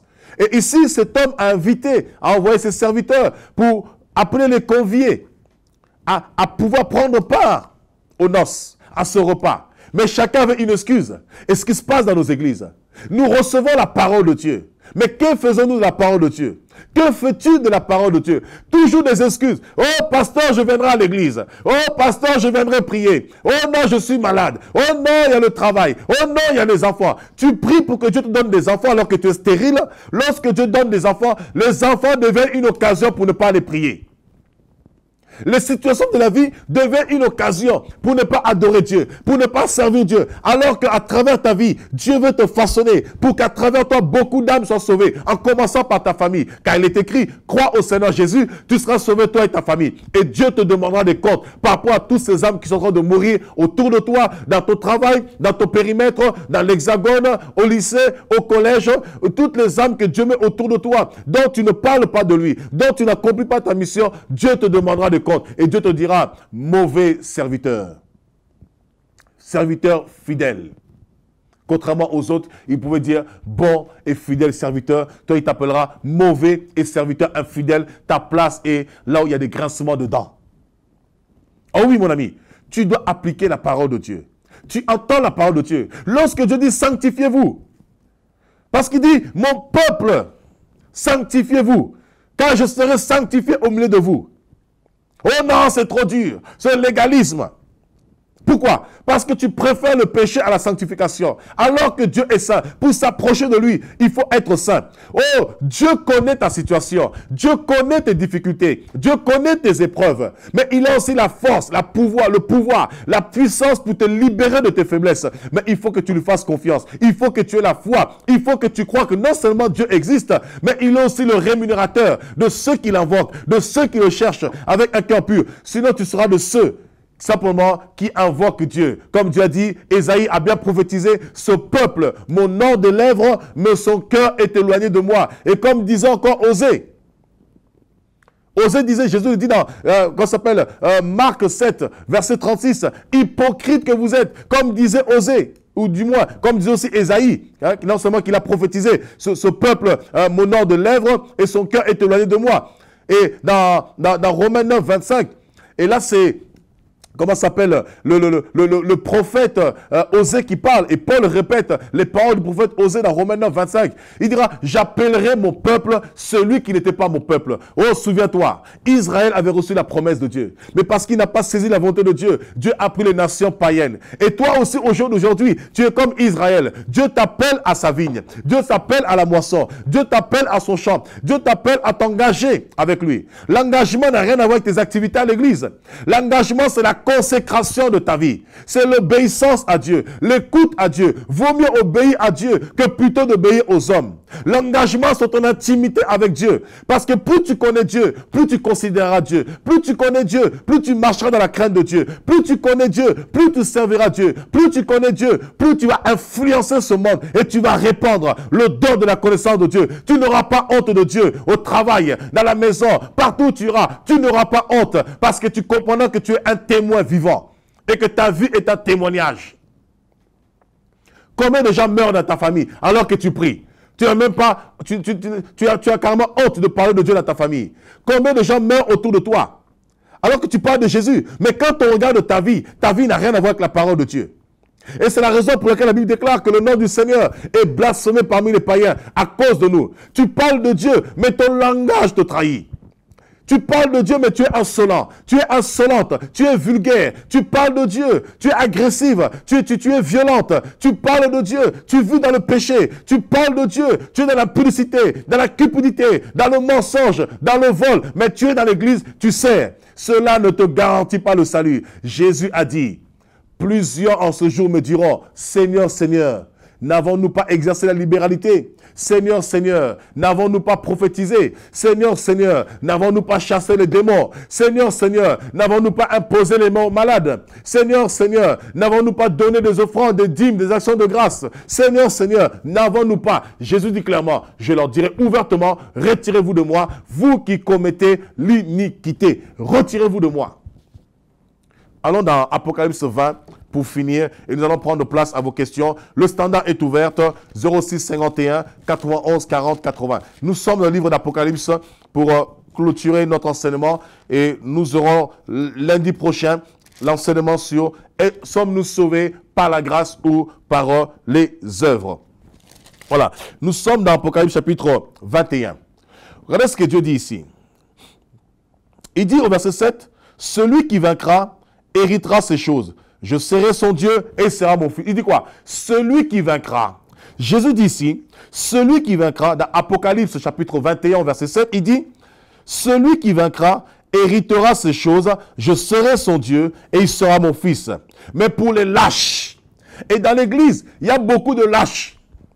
Les gens, quand ils sont devant leur caméra, ils font du bruit, ils s'excitent. Les gens, quand ils sont devant leur caméra, ils se prennent pour des Rambo. Ils se croient forts. Les gens, quand ils sont à l'église, ils se croient forts. Mais quand ils sont dans le champ de bataille, quand ils sont face à la réalité, c'est là où tu vois ce sont des vrais mollassons, de vrais peureux, de vrais omelettes et des femmelettes. Dans l'église, oh Dieu, mon Dieu, alléluia, Seigneur, Seigneur, Seigneur. Regardez nos églises. Vous allez voir dans les églises, quand vous dites aux gens de chasser les démons, tout le monde est chaud. Tout le monde est paré pour le combat. Tout le monde. Vous avez des maîtres judoka, vous avez des maîtres de karaté, vous avez des maîtres de taekwondo, vous avez tout. Quand il faut chasser les démons, tout le monde déploie son zèle. Mais quand on est devant le combat, les épreuves, l'adversité, les mêmes personnes, ça ne va plus, Satan m'a attaqué, je sens l'oppression. Jésus a dit, celui qui vaincra. Oh Dieu, Dieu nous appelle à vaincre. Celui qui arrive à vaincre, c'est celui qui surmonte les épreuves. C'est celui qui regarde les épreuves devant lui. Celui qui fait face au combat à l'adversité. Celui qui ne baisse pas les bras, vaille que vaille, quelles que soient les situations, quelles que soient les épreuves, parce que Dieu m'a appelé à posséder le salut. Et en aucun cas je perdrai mon salut à cause d'une épreuve, à cause d'un combat, à cause du péché, à cause de la difficulté, à cause des circonstances de la vie. Paul a dit, j'ai l'assurance, ni la vie, ni la mort, ni le présent, ni l'avenir, ni un démon, ni les anges, rien ne pourra me séparer de l'amour de Dieu en Jésus-Christ. Hier, peut-être tu as échoué, mais ce n'est pas trop tard pour toi. Hier, tu as baissé les bras, ce n'est pas trop tard. Hier, tu étais dans le péché, ce n'est pas trop tard. Tu peux te ressaisir aujourd'hui. Le jour du salut, c'est aujourd'hui. Tu peux revenir encore au salut. Tu peux revenir encore à la foi. Tu peux revenir encore dans le combat, dans la bataille. Tu peux revenir encore dans le chemin, parce que le chemin est encore ouvert. Il n'est pas encore trop tard. C'est à toi de prendre la bonne décision, de faire face aux réalités de ta vie. C'est à toi d'être lucide, de réaliser ce que tu es, ce que tu vis, pour appréhender l'avenir, pour marcher sereinement dans le chemin de la foi. Et ici il dit, à celui qui vaincra, héritera ces choses. Je serai son Dieu, il sera mon fils. Mais pour les lâches, les incrédules, les abominables, les meurtriers, les débauchés, les magiciens, les idolâtres et tous les menteurs, leur part sera dans le temps ardent de feu et de soufre, ce qui est la seconde mort. Dieu dit ici, les lâches. Combien de chrétiens sont lâches? Je dis, celui qui aura honte de moi, j'aurai honte de lui. Je te dis, mon ami, à cause de ta lâcheté, tu perdras le ciel. À cause du mensonge, tu perdras le ciel. Combien de pasteurs peuvent faire des vidéos mentir en live? Combien de pasteurs qui se disent réformateurs, prophètes, apôtres, docteurs, enseignants, drainant de foule, qui sont capables de faire des vidéos en live et traîner des personnes sur leur plateau et mentir en direct, comme ils respirent, devant tout le monde, pour se rendre crédibles, pour crédibiliser leur ministère, comme au temps de Jésus. La Bible déclare que le Sanhédrin a payé le peuple pour dire que Jésus n'a jamais été ressuscité, que ses disciples ont pris son corps, ils l'ont volé. Vous imaginez un petit peu. Et la Bible déclare que jusqu'aujourd'hui, beaucoup croient encore à cette thèse, le mensonge. Les débauchés, les dépravés, les meurtriers, les cupides, les idolâtres, leur part sera dans le soufre de feu, dans le lac de feu. Oh, Dieu ne veut pas cela, mon ami. Ressaisis-toi, parce que tu es un vainqueur. Dieu t'appelle vaillant héros. Un vaillant héros marche dans la foi. Un vaillant héros, c'est un homme qui a la foi. Un vaillant héros, c'est un homme qui fait face aux circonstances, aux enjeux de sa génération. C'est un homme qui fait face aux circonstances de son siècle, de son temps. Un homme qui vit avec son temps, mais de façon déterminée dans la foi. Et celui qui persévérera, il vaincra. Et c'est alors cet homme-là, Dieu sera son Dieu. Et il sera appelé fils de Dieu. Vous voyez bien? Il dit, je serai son Dieu et il sera mon fils. Voilà le véritable fils, c'est celui qui arrive à vaincre. Et le premier a vaincu. Il a refusé de faire la volonté de Dieu. Il s'est ressaisi et il a fait la volonté de Dieu. Il a dominé sur le mal. Il a dominé sur le péché. Il a dominé sur l'incrédulité. Il a dominé sur la rébellion. Et il s'est ressaisi. Et c'est pourquoi plusieurs des prostituées nous dévanceront dans le royaume de Dieu. Et beaucoup de chrétiens iront en enfer. Parce que beaucoup pensent que le salut est acquis parce qu'ils fréquentent l'église. Non, pas du tout. Le salut est acquis si seulement nous demeurons dans la foi jusqu'au bout et que nous combattons le bon combat de la foi. Combien de chrétiens divorcent aujourd'hui alors que Dieu est le divorce? Combien? Comment tu pourras exhorter un païen? Comment tu pourras exhorter un couple qui traverse des combats? Si tu prends la solution facile, il faut vaincre. C'est les lâches qui recherchent la facilité. Les vaillants vont jusqu'au bout. Écoutez, une parenthèse. Même Jésus, se rendant compte qu'aucun homme sur la terre pouvait sauver l'homme, Jésus a quitté le ciel. Il est descendu sur la terre pour pourchasser Satan. Il est venu sur la terre de Satan pour le pourchasser. Et Satan a fui dans le séjour de mort. Et il est parti dans le séjour de mort. Un homme vaillant, un homme de foi, n'a pas peur de combat des épreuves. Il affronte la réalité en face. Parce qu'il sait que celui qui est en lui est plus grand. Oh bien-aimé, ne perdez pas votre espérance à laquelle s'attache une grande rémunération. Que le Seigneur vous bénisse.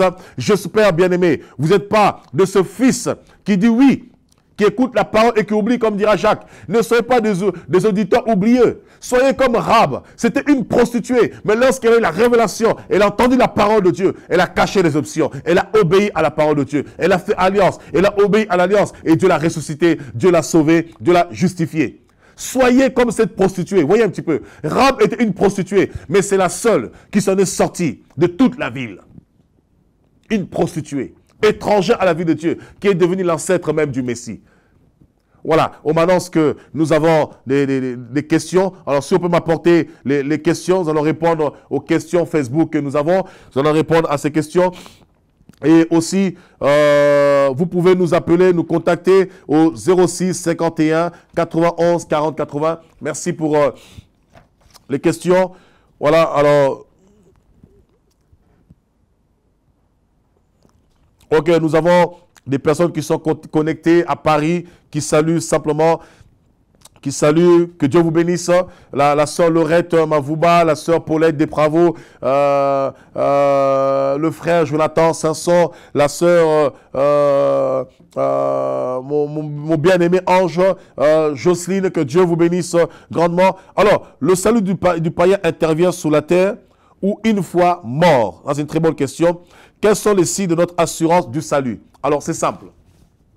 Le salut du païen intervient sur la terre et non pas une fois mort. Bien sûr, une fois mort, le salut est actualisé, le salut est acquis définitivement. En fait, c'est la mort qui va sceller le sort de tout homme. Voilà, une personne pose la question, le salut du païen intervient sur la terre ou une fois morte?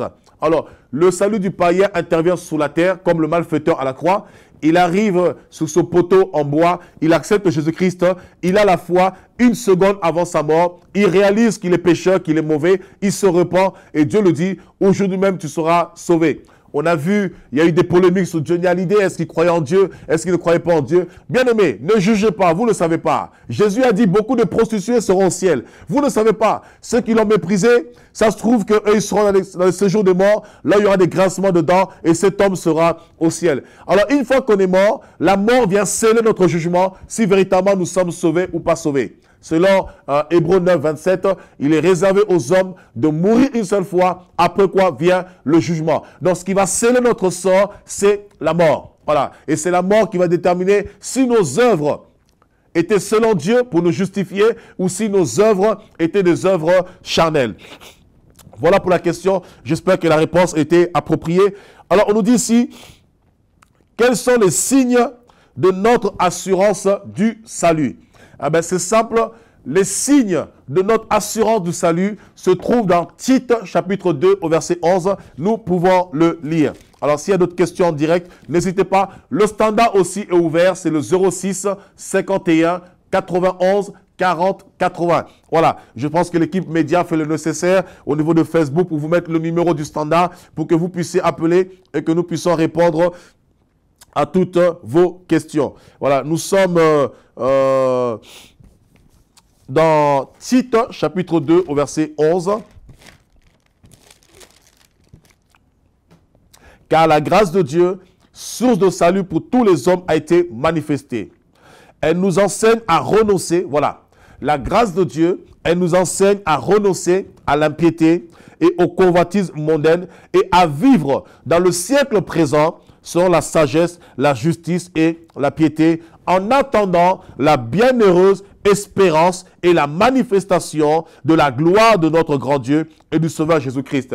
Donc, comment avoir l'assurance de son salut sur la terre? Ben, c'est simple. Lorsque nous fuyons les convoitises de ce monde, lorsque nous fuyons l'impiété et que nous vivons dans la piété, et puis lorsque nous marchons fidèlement, conformément à la parole de Dieu, et selon Éphésiens 4, lorsque nous nous dépouillons du vieil homme pour justement tendre vers ce qui est parfait, c'est alors que nous avons l'assurance de notre salut. Et comment être encore sûr que nous avons l'assurance du salut? Eh bien, nous avons notre jauge. Comme dans une voiture, lorsqu'une voiture va mal, lorsqu'une voiture va bien, il y a une jauge, il y a un indicateur. L'indicateur qui te permet de savoir si tu as ton salut ou pas, c'est le Saint-Esprit. La Bible déclare, lorsque le Saint-Esprit viendra, il convaincra le monde en ce qui concerne le péché, le jugement et la justice. Lorsque tu sais que ta vie n'est pas bonne, toi-même au fond de toi, tu le sais. Ta conscience t'interpelle et le Saint-Esprit met la conviction dans ton cœur que ta vie n'est pas bonne. Tu peux mentir aux hommes, mais tu ne peux pas mentir à Dieu parce que Dieu sait pertinemment que ta vie n'est pas bonne et toi-même tu le sais. Tu peux mentir aux hommes, mais tu ne pourras jamais mentir à ta conscience.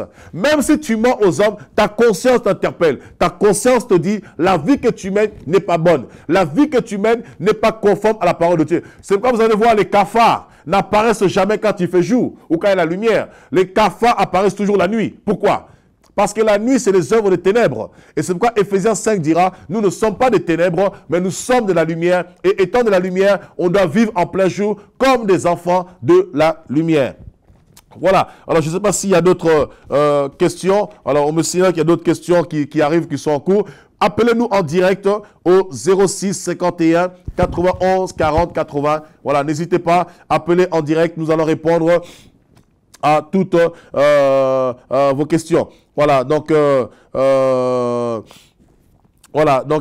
quelqu'un dit qu'il est en train de suivre la prédication en direct. Nous avons un message. Des personnes suivent la prédication en direct et soudainement, ça a été interrompu. Voilà, donc, écrivez-nous, écrivez et puis appelez au 06. Merci. D'autres questions qui arrivent. Continuez à envoyer vos questions. Merci la régie, que Dieu vous bénisse parce que vous faites un travail magnifique, merveilleux. Et sans vous, je crois que ça serait vraiment très difficile de pouvoir avancer. Comment savoir si on a reçu le Saint-Esprit? Voilà. Quel verset de la Bible faut-il lire pour résister au péché? Waouh, vous avez des questions terribles. Alors, comment savoir si on a reçu le Saint-Esprit? Alors, pour savoir si on a reçu le Saint-Esprit, ça ne demande pas forcément de gesticuler. Ça ne demande pas forcément, comment dirais-je, de tomber par terre. Ça ne demande pas forcément de parler en langue, comme beaucoup le disent dans Acte 2. Ils ont parlé de nouvelles langues, mais ces langues qu'ils ont parlé, ce n'étaient pas des langues spirituelles, ce n'étaient pas des langues des anges, mais les langues qu'ils ont parlé, c'était des langues humaines, maternelles, dont chacun pouvait entendre, chacun parler dans sa propre langue. Alors, comment savoir que nous avons le Saint-Esprit? Il y a un verset qui est clair, c'est Éphésiens chapitre 1 au verset 13. Éphésiens chapitre 1 au verset 13. Comment savoir que tu as le Saint-Esprit? Eh bien, l'Esprit mettra la conviction dans ton cœur. Éphésiens chapitre 1 au verset 13. Nous allons le lire tout de suite en direct. Éphésiens chapitre 1 au verset 13. Il dit quelque chose. En lui, vous aussi, après avoir entendu la parole de la vérité, l'évangile de votre salut, en lui vous avez cru et vous avez été scellés du Saint-Esprit qui avait été promis, lequel est un gage de notre héritage pour la rédemption de ceux que Dieu s'est acquis pour célébrer sa gloire. Alors, comment savoir qu'on a le Saint-Esprit? Ce n'est pas du tout en gesticulant, ce n'est pas du tout en écumant, ce n'est pas du tout en tombant par terre, ce n'est pas du tout en prophétisant. Ça peut être des signes éventuellement, mais ce n'est pas ça qui atteste que nous avons le Saint-Esprit. Ce qui atteste que nous avons le Saint-Esprit, c'est que lorsque véritablement on reçoit la parole de Dieu, la parole véritable, et que la conversion s'opère dans nos cœurs en recevant Jésus, automatiquement, nous avons le Saint-Esprit en nous. Nous sommes scellés du Saint-Esprit parce que le Saint-Esprit, c'est un signe de gage pour tous ceux qui croient en Jésus, pour tous ceux qui ont la foi. La preuve, je peux encore aller plus loin. Dans Actes chapitre 2, l'apôtre Pierre dit quelque chose de merveilleux à la naissance de l'Église. Dans Actes chapitre 2, versets 37 à 39, lorsque ces hommes vont croire à la parole, il dit quelque chose. Verset 38. Pierre leur dit, répentez-vous et que chacun de vous soit baptisé au nom de Jésus-Christ à cause du pardon de vos péchés et vous recevrez le don du Saint-Esprit. Voyez un petit peu. Dans Acte 2, versets 37 à 38, les hommes vont entendre la parole de Dieu et ils vont dire aux apôtres, à Simon-Pierre, hommes frères, que ferions-nous? Et ils vont leur dire, répentez-vous et convertissez-vous afin que vous soyez baptisés au nom de Jésus-Christ et que vous recevez le don du Saint-Esprit. Donc on reçoit le Saint-Esprit lorsqu'on accepte véritablement Jésus-Christ comme Seigneur et Sauveur. Alors, une fois qu'on a reçu le Saint-Esprit, on doit demeurer dans la foi pour conserver le Saint-Esprit. Et c'est pourquoi la Bible déclare aussi dans Ephésiens 4:30, n'attristez pas le Saint-Esprit de Dieu pour lequel vous avez été scellés pour le jour de la rédemption. Lorsqu'on vit dans le péché, l'Esprit met la conviction en nous. Et si on ne se répand pas à temps, l'Esprit s'éteint. Il n'agit plus en nous. Et s'il n'agit plus, il y a un moment, il nous quitte. Et quand il nous quitte, c'est la perdition totale. Voilà. Alors, nous avons une autre question. Quel verset de la Bible faut-il lire pour résister au péché? Alors, pour résister au péché, il n'y a pas un verset de la Bible qu'il faut lire spécialement. La Bible est claire, fuyez le péché. Voilà. Il n'y a pas un verset qui va nous permettre de tenir face à la tentation, qui va nous permettre de résister au diable. Ce qui nous permet de résister au diable, ce n'est pas les versets de la Bible. Ça, c'est une chose. Ce qui nous permet de résister au péché, c'est la vie de prière. Si tu as une vie de prière, une vie de consécration, tu vas résister au péché. Il y a deux facteurs qui sont importants dans la vie chrétienne. La connaissance de la parole de Dieu et la vie de la prière. On ne peut pas dissocier le Dieu. La parole de Dieu est une lampe à nos pieds. Dans le psaume 119, comment ça s'appelle, David, le psalmiste, a dit « Ta parole est une lampe à mes pieds et une lumière sur mon sentier. » Donc, la parole nous donne l'intelligence, le discernement pour faire la part de choses entre le bien et le mal. La parole, c'est un peu le discernement de Dieu. La parole, c'est la sagesse de Dieu, l'intelligence de Dieu qui nous permet en fait de faire la part de choses entre le bien et le mal. C'est pourquoi Dieu dira, mon peuple périt parce qu'il lui manque la connaissance. Or, celui qui est ignorant, il se laisse aller à tout va, il se laisse aller dans tout et il tombe dans le mal. Ensuite, il y a la prière. La prière, en fait, c'est comme le carburant. Voyez un petit peu, pour que la voiture puisse avancer. La prière, en fait, c'est en fait une arme offensive. Lorsque nous prions, nous sommes dans l'intimité avec Dieu, nous sommes dans la prière, nous rechargeons en fait la batterie pour pouvoir maintenant faire face à la tentation, pour faire face au péché. C'est pourquoi dans Matthieu 6, 26, 41, Dieu a dit aux apôtres, vous n'avez pas pu prier avec moi, ne serait-ce qu'une heure. Il dit, veillez prier et vous ne tomberez pas dans la tentation. Donc, si on peut parler de versets pour ne pas tomber dans la tentation, c'est la prière. Matthieu 26, verset 41, veillez et priez et vous ne tomberez pas en tentation. La prière nous permet d'être forts, de résister au péché et la parole nous permet de distinguer le bien et du mal pour avoir le discernement de Dieu. Voilà, que Dieu soit béni. Je ne sais pas s'il y a d'autres questions au niveau de la régie, vous pouvez me les apporter. Sinon, nous attendons vos appels au 06 51 91 40 80. Voilà, nous attendons vos appels au 06 51 91 40 80. Voilà, vous pouvez nous appeler. Nous sommes là pour répondre à toutes vos questions. Bien-aimés, persévérons dans la foi, tenons ferme. Alors, je ne sais pas s'il y a d'autres questions au niveau de la régie. Il n'y a plus de questions. Que Dieu soit béni. Alors, nous sommes en direct. Nous sommes en direct pour répondre à toutes vos questions. Oui, bonjour. Que Dieu soit loué. J'étais en train de suivre une prédication sur Internet, mais comme ça coupe à tout moment, donc Vraiment, je n'arrive plus à suivre. C'est pour cela que je voudrais savoir s'il y avait un autre moyen ou si vous pouvez bien m'envoyer la prédication par d'autres moyens. Je suis pas Lévi Orléans. Que Dieu te bénisse en tout cas, frère Lévi. Que Dieu te bénisse, que Dieu bénisse ton épouse de ton niveau d'Orléans, que la grâce de Dieu soit sur vous, que Dieu vous bénisse abondamment. Et oui, il y a une possibilité de revoir cette émission. Elle sera en rediffusion dans les jours qui viennent. D'ici 2 jours, je pense, d'ici 24 heures, 48 heures, vous allez avoir la rediffusion de cette émission sur la chaîne OETV, sur la page Facebook et sur le site internet www.oetv.fr et sur la box Orao, canal 29. Ah, c'est la box canal 29. Voilà, la box Orao, canal 29. Vous pourrez revoir la rediffusion de cette émission ce soir. Nous avons effectivement, la régie m'a signalé qu'il y avait un problème technique. Et, mais par la grâce de Dieu, il y en a qui ont eu du mal à recevoir, à capter, parce qu'il y a eu un problème au niveau du débit. Et je profite aussi de cette occasion, vous tous qui suivez OETV, qui regardez OETV, je lance un appel.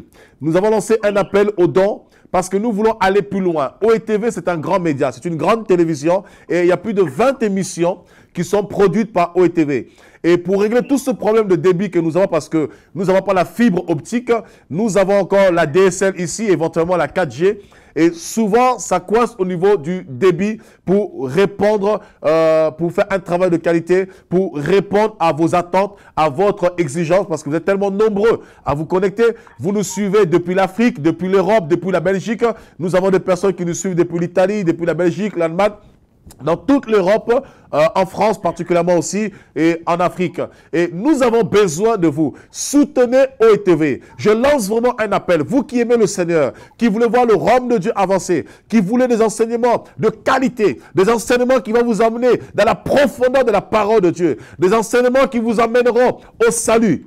Soutenez OETV par vos dons. Soutenez OETV par vos finances. Si vous avez 5 000 euros, vous avez des sous dans votre compte, vous avez des finances, vous ne savez pas dans quoi investir. OETV est une œuvre que Dieu met dans la francophonie. Investissez dans cette œuvre, Dieu ne manquera pas de vous bénir. Ecclésiaste 11 déclare, celui qui jette son pain à la surface des eaux, avec le temps, il va le retrouver. OETV, c'est une équipe de plus d'une vingtaine de personnes qui travaillent dans les émissions, l'équipe journalistique, les cadreurs comme pour cette émission qui est si merveilleuse. Nous avons les cadreurs qui sont sur le plateau. Nous avons la régie, le théâtre qui est ouvert. Nous avons la régie, la réalisation. Vraiment toute une grande équipe qui travaille pour vous apporter un travail soigneux, un travail de qualité, un travail d'excellence et des messages puissants. Et vous aurez encore bientôt d'autres émissions pour la famille, pour les enfants, pour les femmes, comme femmes et messagères, des émissions de louange avec le pasteur Marcel Mbungu pour l'émission The Worshipper qui va bientôt voir le jour. Nous sommes en train de finaliser le plateau. Nous avons besoin de vous. Nous avons besoin de vos dons. Si Dieu vous met à cœur de semer, quel que soit le montant, ne vous limitez pas. Dieu n'est pas limité. Ne limitez pas votre semence parce que Dieu n'est pas limité. Dieu est capable d'agir au-delà de vos attentes, de votre espérance. Et Dieu ne manquera pas de vous bénir. Parce que Dieu est juste pour ne pas oublier toutes les bonnes œuvres que nous faisons pour ce œuvre. Si vous avez un compte épargne, soutenez, cassez ce compte épargne. Je lance vraiment un appel de foi. Oh, Korabashandarabasaka. Je sens une onction qui vient sur moi. Je lance vraiment un appel de foi. Je veux réveiller la foi qui est en vous. Vous savez, le Dieu que nous savons, c'est un Dieu de la multiplication. C'est pourquoi je lance un appel. Vous avez un business, vous voulez faire des affaires, vous voulez entreprendre, vous voulez du succès, vous avez besoin de finances. Vous savez, l'argent appelle l'argent. La Bible déclare dans Ecclésiaste 10 au verset 19, l'argent répond à tout. Voilà l'occasion que Dieu vous donne. Dieu a dit, jette ton pain à la surface des eaux et avec le temps, tu vas le retrouver. Voilà l'occasion que Dieu vous donne, une bonne terre dans laquelle vous devez semer pour que votre semence rapporte 30, 60 et 100 au centuple. Alors soutenez OETV. Allez sur la page don sur le site www.oetv.fr. Faites un don par PayPal, par Western Union, par carte bleue, par chèque à l'ordre de ETV, 7-9 rue Jean Prouvé, 94 800, Villejuif. Soutenez OETV. Dieu ne manquera pas de vous bénir. Vous avez un compte épargne, cassez le compte épargne, posez un acte de foi. Si dans le passé vous avez été déçu, mais c'est un temps nouveau que Dieu dispense pour votre excellence. Voilà, soutenez, ne vous limitez pas. Soutenez OETV et Dieu ne manquera pas de vous bénir. C'est une belle œuvre que Dieu est en train de faire dans la francophonie pour que son peuple soit restauré. Et nous croyons qu'à travers cette télévision, la francophonie sera touchée. L'heure du réveil a sonné pour la francophonie. Et c'est ensemble que nous ferons la différence. Alors n'hésitez pas. Si Dieu vous met à cœur de faire un chèque de 1000 €, de soutenir, et nous bénissons toutes les personnes qui soutiennent OETV. Nous avons eu beaucoup de dons.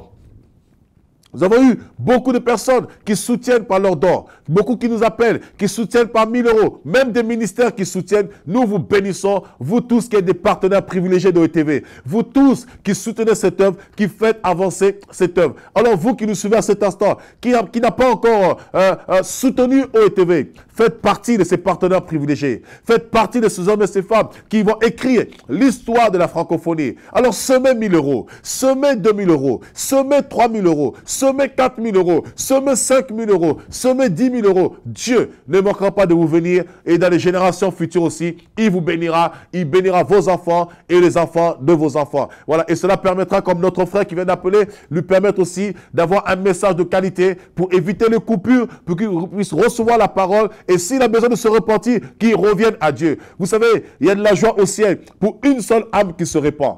Lorsqu'une seule âme est sauvée, il y a de la joie. Et avec vos dons, avec vos finances, nous pouvons faire la différence pour impacter au-delà des frontières pour que les âmes soient sauvées. Et Dieu se souviendra de vous parce qu'à cause de vous, le ciel sera remué. À cause de vous, il y aura la fête au ciel. À cause de vous, il y aura la joie au ciel. Voilà, que Dieu vous bénisse. En tout cas, mon frère, que Dieu te bénisse.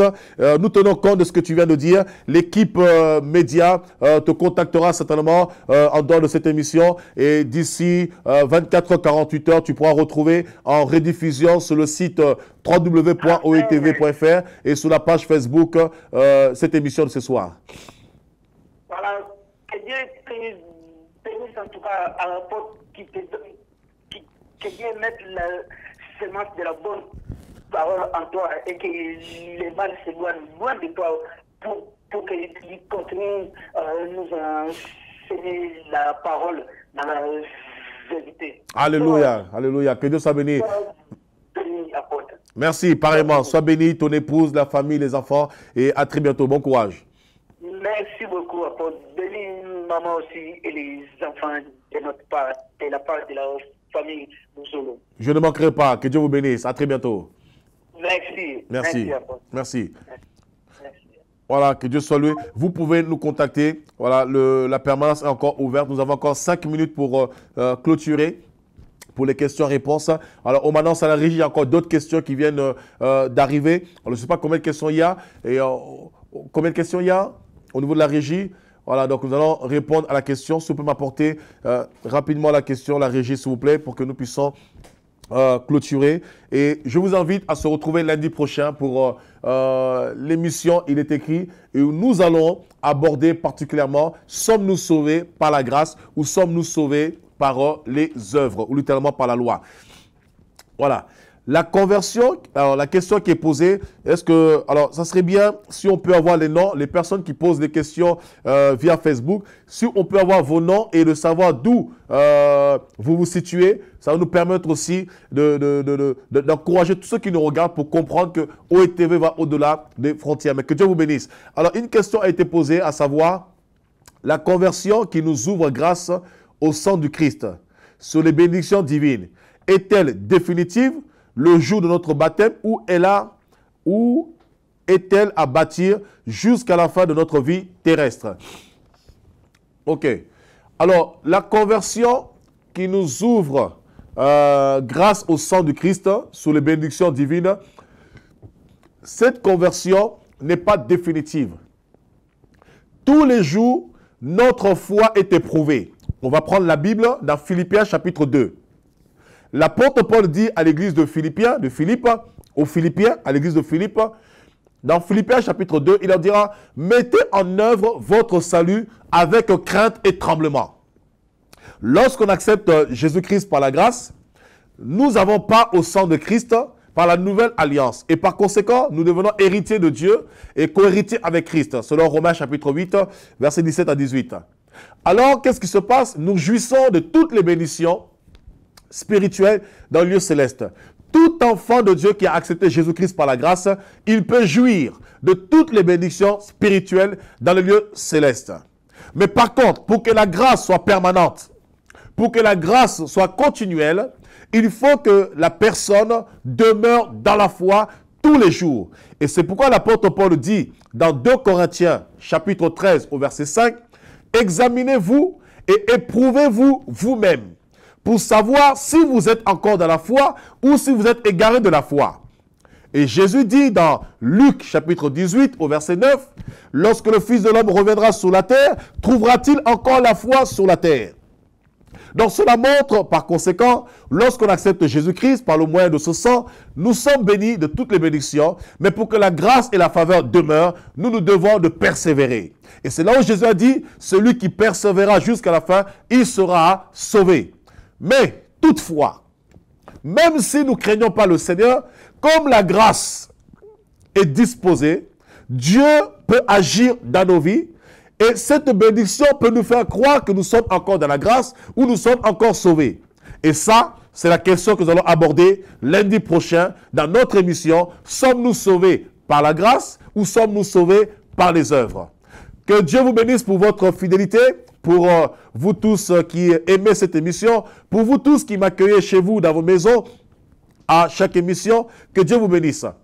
Partagez cette émission autour de vous, parlez de ETV autour de vous, parlez d'Il est écrit autour de vous. Et je vous donne tous rendez-vous lundi prochain. Et lundi, nous allons aborder la thématique du « Sommes-nous sauvés par la grâce ou sommes-nous sauvés par les œuvres ?» Et c'est alors que nous allons réaliser véritablement est-ce que nous sommes avec Dieu ou nous sommes complètement à côté de l'autre côté. Que Dieu vous bénisse, bien-aimés. Si peut-être vous êtes rendu compte que vous êtes destiné en enfer, dans la position ou dans le côté de ceux qui ont perdu le salut, il n'est pas trop tard. Ce que Dieu veut, ce n'est pas que le méchant périsse, mais qu'il se détourne de sa mauvaise voie. Ce que Dieu veut simplement, c'est que le méchant se répande et qu'il le guérisse. Alors, il n'est pas trop tard pour vous. Vous pouvez simplement demander pardon à Dieu, là où vous êtes. Je ne vous demanderai pas de faire une prière de repentance ici en direct, mais dans vos maisons. Vous pourriez simplement dire à Dieu, je te demande pardon, je me répands. Parce que Dieu dit dans Apocalypse, plutôt dans 1 Jean 3, verset 9, si nous confessons nos péchés, il est fidèle et juste pour nous pardonner de toute iniquité. Demandez pardon à Dieu avec sincérité, Dieu vous pardonnera et vous retrouverez le chemin de la repentance, du salut. Et c'est alors que vous cheminerez avec Dieu en ayant la paix et par-dessus tout le gage de la vie éternelle. Que Dieu vous bénisse sur ces belles paroles, que la grâce et la paix de Dieu demeurent dans vos maisons. Et je nous invite tous à nous retrouver lundi prochain en direct, même heure, 20h30, pour une nouvelle émission d'Il est écrit.